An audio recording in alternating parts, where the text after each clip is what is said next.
నమస్కారం. ఈ రోజు గోదావరి నది పుట్టుక గురించి ఒక పురాణ కథ తెలుసుకుందాం. ఒకసారి ఋషి గౌతముడు మరియు ఆయన భార్య అహల్య పుత్రకామేష్టి యాగం చేస్తున్నారు. ఈ యాగం ద్వారా వారికి పుత్ర సంతానం లభించాలి. యాగం పూర్తి అయిన తరువాత భగవంతుడు వారి ప్రార్థనను స్వీకరించి ఒక పవిత్రమైన పుత్రుడిని ఆశీర్వదించాడు. తరువాత ఋషులు గౌతముడి వద్ద నీటి కోసం ప్రార్థించగా ఆయన తపస్సు ద్వారా గంగను తీసుకురావాలని నిర్ణయించుకున్నాడు.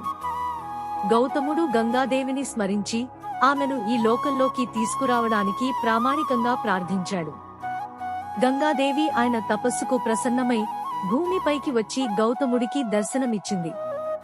గంగాదేవి గౌతముడిని ఆశీర్వదించి తన ప్రవాహాన్ని ఆయన ఆశ్రమంలో ప్రవహించాలని అంగీకరించింది. ఆమె ప్రవాహం గంగా యొక్క పవిత్ర జలాలు గౌతముడి ఆశ్రమంలో ప్రవహించాయి. ఈ పవిత్ర జలాలు నదిగా మారి గోదావరి అని పేరు పొందింది. గంగాదేవి ప్రవాహం గోదావరి నదిగా పరిణమించింది. ఈ పురాణ కథ మీకు నచ్చిందా? ఇలాంటి మరిన్ని సాంప్రదాయ మరియు ఆసక్తికర కథల కోసం మా గోదావరి కథలు ఛానల్ను సబ్స్క్రైబ్ చేయండి.